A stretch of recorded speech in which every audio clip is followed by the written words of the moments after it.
আসসালামু আলাইকুম viewers, Sabinus কিচেনে তোমাদের স্বাগত জানাই। এই রকম আফগানি চিকেন কোপ্তা মালাইকারি যদি ভাতের সাথে বা ফ্রাইড রাইসের পোলাওর সাথে থাকে তাহলে তো আর কিছুই লাগবে না। একবার তোমরা এইভাবে বানিয়ে দেখো, স্টেপ বাই স্টেপ ফলো করলে একেবারে পারফেক্ট বানাতে পারবে। আশা করছি তোমাদের খুবই ভালো লাগবে। Aha. Yes.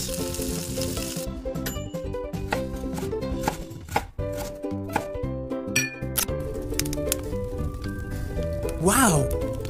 আমি এখানে মিক্সির জারে চিকেনের টুকরো ছোট ছোট করে কেটে দিয়ে দিচ্ছি। অল্প অল্প করে আমি পেস্ট করে নেব। একেবারে মিহি পেস্ট করে নিয়েছি দেখো তোমরা। এরপর একটি মিক্সির জারে কাঁচা লঙ্কা দিয়ে দিচ্ছি ঝালের জন্য। দুটো মাঝারি সাইজের পেঁয়াজ দিয়ে আমি পেস্ট করে নেব। এরপর আমি চিকেনের মধ্যে লঙ্কা ও পেঁয়াজের পেস্ট দিয়ে দিচ্ছি। এরপর আমি 1.5 চামচ আদা রসুন বাটা দিয়ে দিচ্ছি। ধনে পাতা কুচি দিয়ে দিচ্ছি। পরিমাণ মতো লবণ, 1 চামচ ভাজা ধনে গুঁড়ো, 1 চামচ ভাজা জিরে গুঁড়ো, আর দিয়ে দিচ্ছি 1 চামচ গরম মশলা গুঁড়ো। আর এখানে আমি 3 চামচ আমি ফ্রেশ ক্রিম ব্যবহার করেছি, এখানে দিয়েছি। দিলে কোপ্তাগুলো একবারে সফট হবে। আর 1 চামচ বাটার দিয়ে দিচ্ছি। সব কিছু দিয়ে পরে ভালো করে আমি কচলে ভালো করে এইভাবে মেখে নেব। মেখে নিয়ে এরপর আমি আবার 3 চামচ ছোলার ছাতু দিয়ে দিচ্ছি। দিয়ে আবার আমি ভালো করে মেখে নেব। এই ছোলার ছাতু দিলে স্বাদটা খুবই ভালো হয়। তোমরা একবার অবশ্যই এই ছোলার ছাতু দিয়ে বানিয়ে দেখো।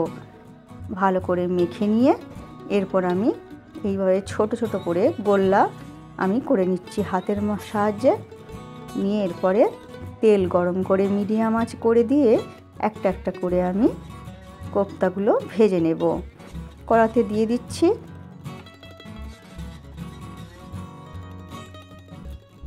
এক পিঠ হয়ে গেলে উল্টে আর এক পিঠ হতে দেব। এইভাবে সব দিক উল্টে পাল্টে আমি লাল করে সব দিক ভেজে তুলে নেব। আমার রেসিপিটি তোমাদের এই পর্যন্ত পছন্দ হলে একটা লাইক করে দিও। পরবর্তী রেসিপি কী পেতে চাও সেটাও কমেন্ট করে জানিও। এরপর ভাজা হয়ে গেলে তেল ঝরিয়ে আমি তুলে নেব। এইভাবে আমি সমস্ত কোপ্তাগুলো ভেজে নেব। এইভাবে তোমরা একবার আফগানি চিকেন মালাই কোপ্তা একবার বানিয়ে দেখো, খুবই দারুণ হয় খেতে। এরপর আমি কিছুটা তেল তুলে নেব। নিয়ে ওর মধ্যে দুটো বড় সাইজের পেঁয়াজ কুচি দিয়ে দিচ্ছি। ঝালের জন্য কাঁচা লঙ্কা, দুটো জয়িত্রীর ফুল, আর 4টে এলাচ, আর 1 মুঠো কাজু বাদাম দিয়ে এরপর আমি হালকা করে ভেজে নেব।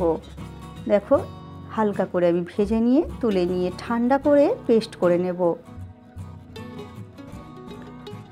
এরপর কড়াই বসিয়ে আমি ওই ভাজার তেলটা যেটা তুলে রেখেছিলাম সেটা দিয়ে দিলাম। আবার কিছুটা তেল দিলাম, দিয়ে 1 চামচ বাটার দিয়ে দিচ্ছি। গরম হয়ে গেলে ওর মধ্যে 2 চামচ আদা রসুন বাটা দিয়ে দিচ্ছি। আদা রসুন বাটা কিছুক্ষণ ভেজে নেব। ভাজা হয়ে গেলে এরপর পেঁয়াজ কাজু বাদামের যে পেস্টটা করে রেখেছিলাম ওটা দিয়ে দিচ্ছি। দিয়ে ভালো করে নেড়ে দেব। এরপর ওর মধ্যে 1 চামচ ভাজা জিরে গুঁড়ো, 1 চামচ ভাজা ধনে গুঁড়ো, পরিমাণ মতো লবণ দিয়ে দিচ্ছে। দিয়ে এরপর আমি মশলা কষাতে থাকবো। 1/2 চামচ গোলমরিচের গুঁড়ো আর ধনে পাতার কুচি দিয়ে দিচ্ছি। আর দিয়ে দিচ্ছি টক দই। এখানে আমি হালকা টক আছে এমন দই ব্যবহার করেছি 200 গ্রাম। আমি একটু বেশি পরিমাণের রান্না করছি তাই সব কিছু একটু বেশি দিচ্ছি। তোমরা পরিমাণটা তোমাদের কম বেশি করে নিও। এরপর মশলা ভালো করে কষানো হয়ে গেলে কোপ্তাগুলো দিয়ে দিচ্ছি। দিয়ে কিছুটা পানি দিয়ে দেব। এরপর ভালো করে নেড়ে দিয়ে ঢেকে হতে দেব কিছুক্ষণ। এরপর এই রকম গ্রেভি থাকা অবস্থায় নামাতে হবে। নামানোর আগে এখানে কিছুটা ক্রিম ছড়িয়ে দিচ্ছি। আর দিয়ে দিচ্ছি 1 চামচ ঘি। আর আমি এখানে 1/2 চামচ চিনি দিয়েছি, সেটা স্কিপ হয়ে গেছে ভিডিও, তোমরা ম্যানেজ করে নিও। চিনিটা অবশ্যই দেবে, দই দেওয়ার জন্য চিনিটা স্বাদটা ব্যালেন্স করে দেবে। এরপর তোমরা ফুটিয়ে নামিয়ে গরম গরম পরিবেশন করো ভাত, রুটি, পোলাওয়ের সাথে। আমার রেসিপিটি তোমাদের কেমন লাগলো কমেন্ট করে জানিও। ভালো লাগলে বন্ধুবান্ধবের মাঝেও শেয়ার করে দিও। আমার রেসিপিটি ফেসবুক থেকে দেখলে ফলো করে দিও, ইউটিউব থেকে দেখলে সাবস্ক্রাইব করে পাশে থেকো। আমার রেসিপিটি শেষ পর্যন্ত দেখার জন্য তোমাদের অনেক অনেক ধন্যবাদ রইল।